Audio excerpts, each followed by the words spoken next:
قریب اما بعد محترم حضرات، جناب مفتی عبدالحلیم صاحب اور اساتذہ کرام اور عزیز طلبہ اور سامعین کرام، یہ ہماری خوش قسمتی ہے کہ آج ہم 15 اگست کا دن منا رہے ہیں۔ میں اپنی طرف سے، اپنے ادارے کی طرف سے آپ تمام حضرات کو اور تمام اہل وطن کو مبارکباد دیتا ہوں۔ یہ 15 اگست ایک قومی تہوار ہے، یہ خوشی کا دن ہے۔ اس دن سب لوگوں کو بڑی خوشی ہوتی ہے اور خوشی منائی جاتی ہے، لیکن یہ خوشی کا دن ہم لوگوں نے بڑی قربانیاں دے کر حاصل کیا، اس لیے ان قربانیوں کو یاد رکھنا چاہیے۔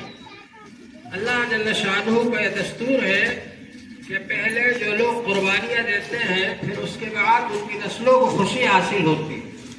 تو ہمارے بزرگوں نے جو قربانیاں دی اپنی جانوں کی، وہ اس بات کو سمجھ رہے تھے کہ ہم کو شہید کر دیا جائے گا، انگریز ہماری جانوں کو ختم کر دیں گے، اس بات کو وہ سمجھ رہے تھے۔ لیکن وہ اس بات کو بھی سمجھ رہے تھے کہ ہماری آئندہ نسلوں کو اس قربانی کی وجہ سے آزادی حاصل ہوگی اور وہ آزاد ہندوستان میں زندگی گزار سکیں گے، اس لیے انہوں نے اپنی جانوں کو قربان کیا۔ اور یہ ایک دو نہیں، دو چار نہیں، بلکہ مسلسل 200 سال تک ہمارے بزرگان دین کوشش کرتے رہے اس بات کی کہ ہندوستان پر انگریز لوگ مسلط نہ ہو، یا ہندوستان پر انگریز مسلط ہو گئے ہیں تو ان سے کس طرح سے ان کا قبضہ ہٹایا جائے اور ہندوستان کو آزاد کرایا جائے۔ چنانچہ جو جنگیں ہندوستان کے قبضے کو روکنے کے لیے لڑی گئی ہیں، ان کو بھی جنگ آزادی کا آغاز ہی سمجھنا چاہیے۔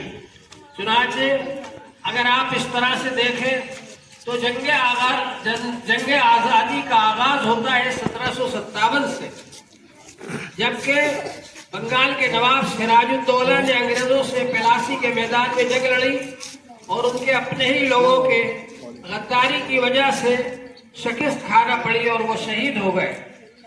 اس کے بعد 1799 میں ٹیپو سلطان نے جنگ لڑی، ان کے اوپر حملہ کیا گیا۔ انگریزوں نے جب ان پر حملہ کیا اور پانی کھانا سب بند کر دیا اور وہ 8-9 گھنٹے تک جنگ لڑنے کے بعد میں شہید ہو گئے۔ ٹیپو سلطان یہ کہا کرتے تھے کہ شیر کی ایک دن کی زندگی گیدڑ کی 100 سال کی زندگی سے بہتر ہے۔ بہرحال وہ شیر تھے ہندوستان کے۔ جب ان کو شہید کر دیا گیا تو ان کی لاش پر کھڑے ہو کر انگریز کمانڈر نے کہا تھا کہ آج ہندوستان ہمارا ہے۔ تو یہ جنگیں ظاہراً جنگ آزادی سے پہلے کی سمجھی جاتی ہیں، لیکن انگریزوں کا قبضہ روکنے کے لیے جنگیں لڑی گئیں، اس لیے یہ بھی جنگ آزادی ہی کے اندر شمار کی جائیں گی۔ اس کے بعد میں حضرت شاہ عبدالعزیز محدث دہلوی رحمۃ اللہ علیہ پہلے انقلابی عالم ہیں جنہوں نے اپنے مریدوں کو اور اپنے ماننے والوں کو یہ حکم دیا کہ ہندوستان دارالحرب ہو چکا ہے، مسلمانوں پر فرض ہے کہ وہ انگریزوں سے جنگ کریں۔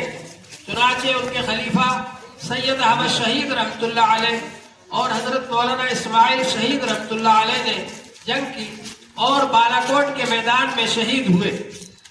اس کے بعد میں 1857 کے اندر حضرت حاجی امداد اللہ مہاجر مکی رحمۃ اللہ علیہ، حضرت مولانا قاسم نانوتوی رحمۃ اللہ علیہ، حضرت مولانا رشید احمد گنگوہی رحمۃ اللہ علیہ، حافظ ضامن شہید صاحب رحمۃ اللہ علیہ، ان سب حضرات نے شاملی کے میدان میں جنگ کی اور ہزاروں کی تعداد میں مسلمان شہید ہوئے۔